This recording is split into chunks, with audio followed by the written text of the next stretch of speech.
Hey cats, welcome back. Hope you had a good Christmas vacation. Happy New Year. Back to work we go, right? Got a good one for you today. We're going to hit some politics. We're going to hit some corruption, some C1984, some athletics, and some straight up bullshit. You know the deal. You want to hit? Here you go. That son of a bitch, Putin. Makes me mad. She's steady asking me if my soul is safe. Yeah, it's in the deep freezer, it's gonna stay that way. I don't give a fuck if you're mad, you can die mad. I don't give a fuck. Good morning, savages. Welcome in. Long time no see. Hope you're good. Like I said, back from vacation. Hope everyone enjoyed. We'll start off today with the old Kevin McCarthy debacle, right? So, who better to get embarrassed and humiliated than the old establishment anti-Trumper? Now I'm a Trumper to get votes. Kevin McCarthy's kind of a DB, always has been, right? I surely would not want the guy as the Speaker of the House, but of course the establishment wants to rub his sprout. And of course he's an entitled dude coming out like taking the Hillary train with it's my turn. You know, I've waited long enough. It's my shot. Here we go. That kind of attitude just screams corruption. Can't stand entitled little pricks. And that's exactly what the dude is. So this was a Matt Gaetz style-led mutiny that just prevented McCarthy from taking the speakership off rip. They went 3 rounds of votes. First, Gaetz stood up, absolutely filleted McCarthy to his face, then went on to nominate Jim Jordan for the position. And obviously, you know, if you know Jim Jordan, he's kind of, a Trey Gowdy bulldog kind of style. Loves to talk big and talks a lot of doo-doo, right? Which would be cool. I believe him to be a pretty honest guy. You know, a fairly humble dude, like Matt Gaetz pointed out. And also doesn't want the job, which to me makes him more eligible, definitely, than at minimum McCarthy. But it built up a little over the process. So Gaetz stood up, filleted him. This went on. Then he had 5. They needed basically, you know, just about everybody. They hold a majority of about 222.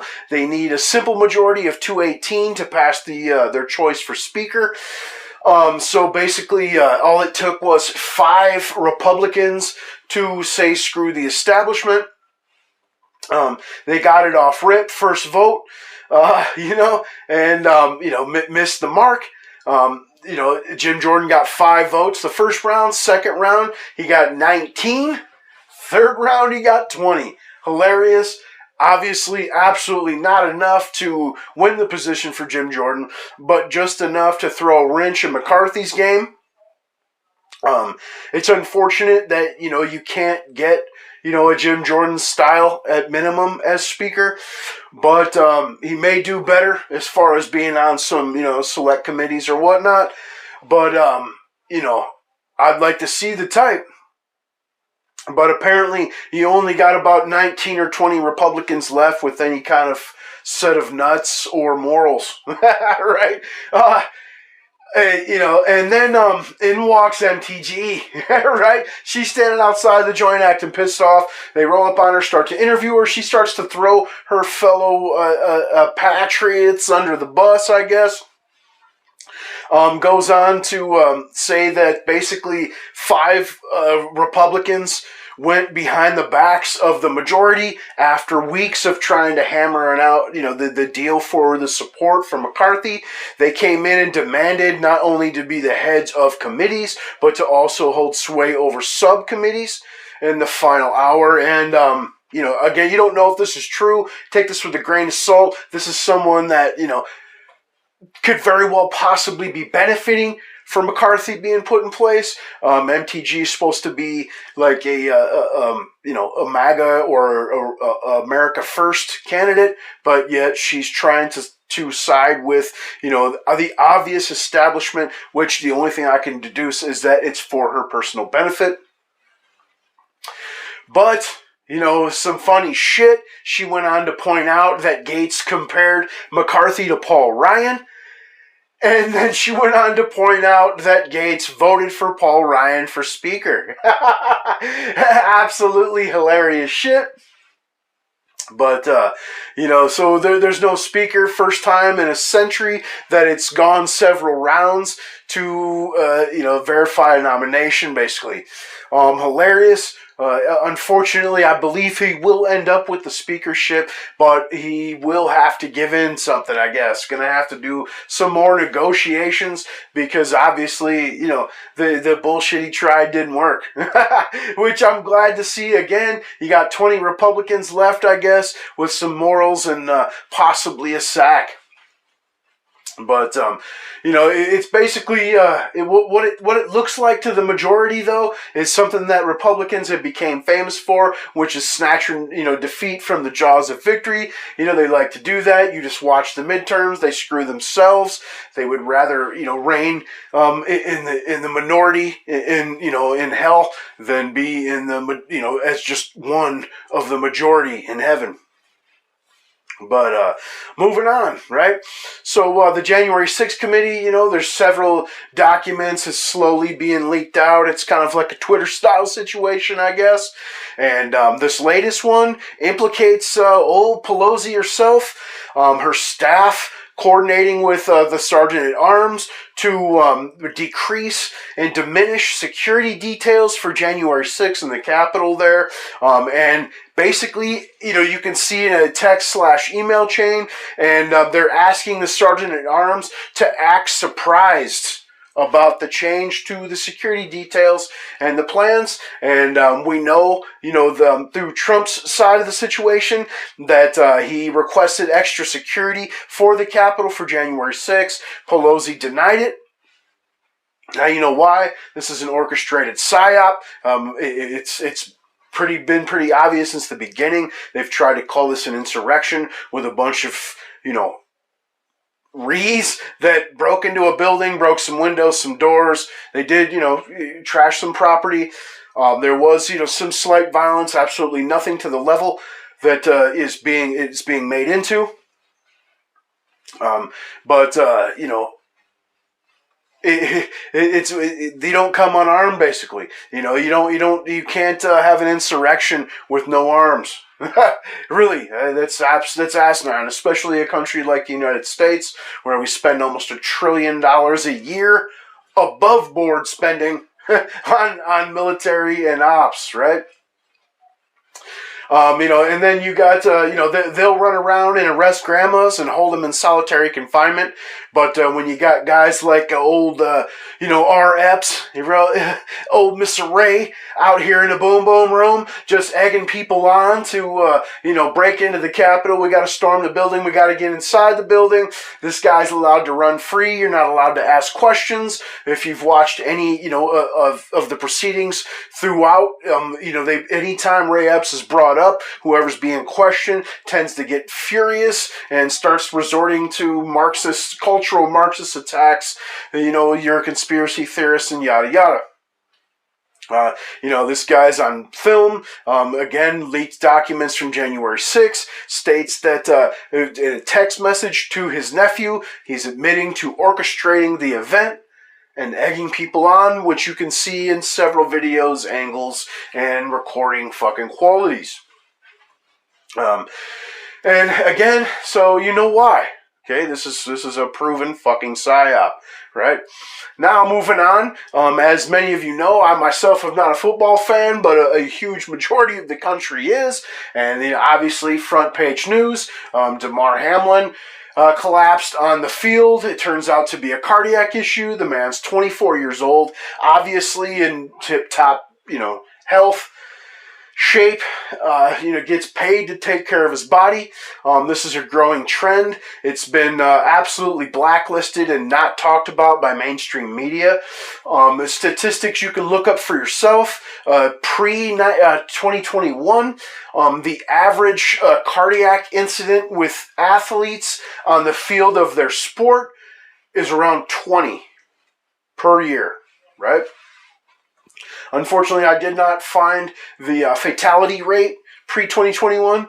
The one part is I don't have much of a comparison, but then you move on to 2021 through 2022, and 1,500, over 1,500 cardiac incidents with pro athletes on their respective fields, right? And we're talking spanning everything: hockey, soccer, football, tennis, so on and so forth. And this is just the ones that were made a big deal about. Basically, people that are paid to, do their sport. We're not talking,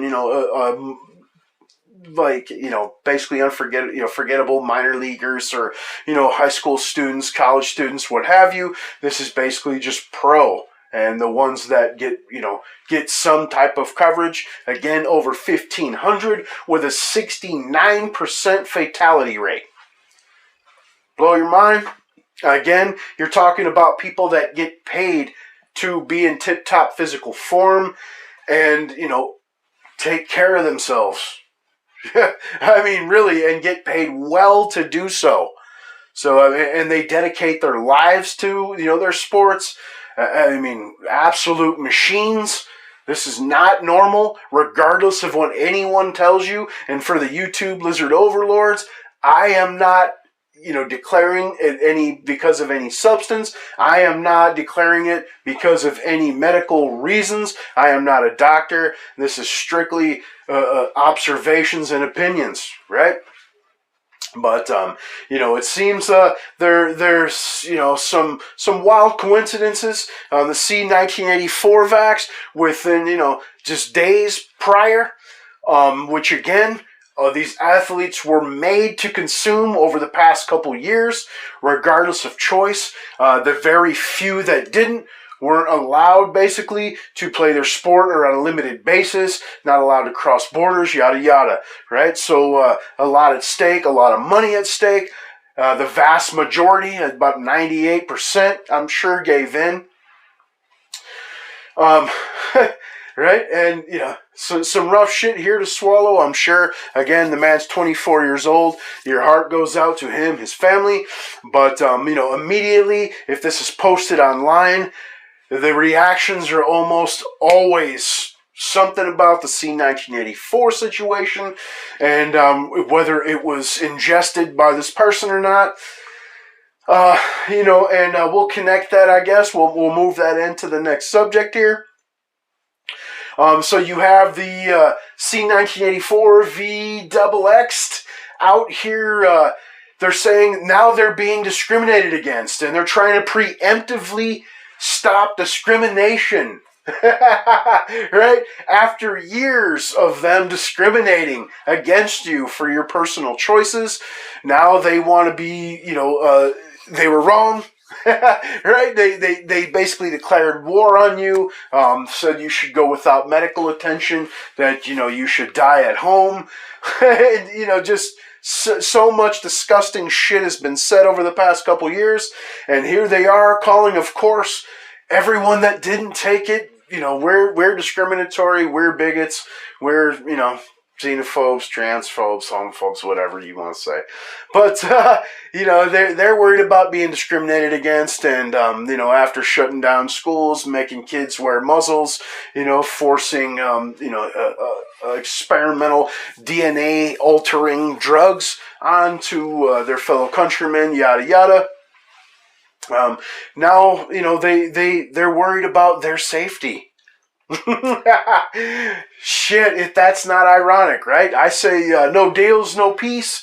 Make the bed and fucking lie in it.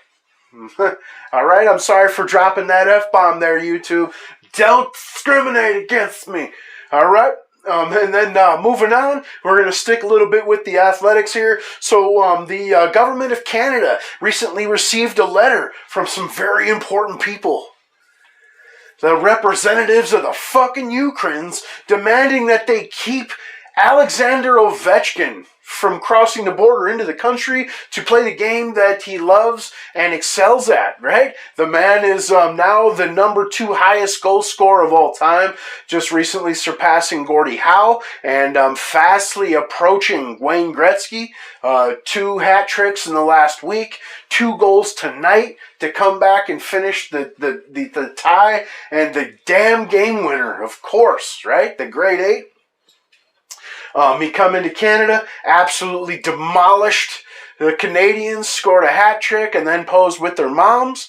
And then now the Ukrainians wants him kept out so he can't play Toronto. Right? How childish and asinine. Alexander Ovechkin had Hitler's P. Putin's in his profile from Instagram. And if you know anything about dictators, you definitely don't want to talk down on them or denounce them when they're in the country with your parents, your children, and your wife. Right? That'd be the worst, the stupidest thing that Alex Ovechkin could do is talk down or denounce Hitler's peas, man. Whether you agree with the man, hate the man, whether you love the Ukrainians. Is beyond the point. Why should this man endanger everyone he loves to prevent people from having hurt feelings?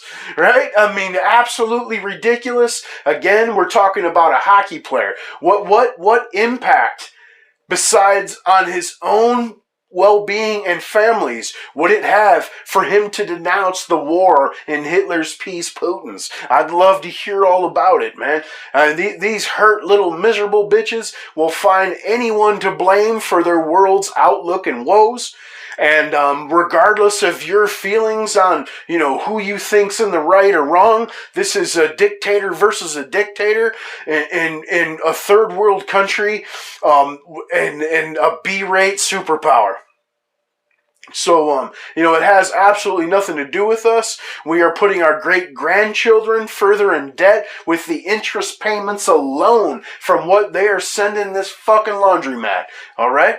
But you guys know the deal. Tell me I'm bullshitting, argue with me, debate me, whatever. Smell you later.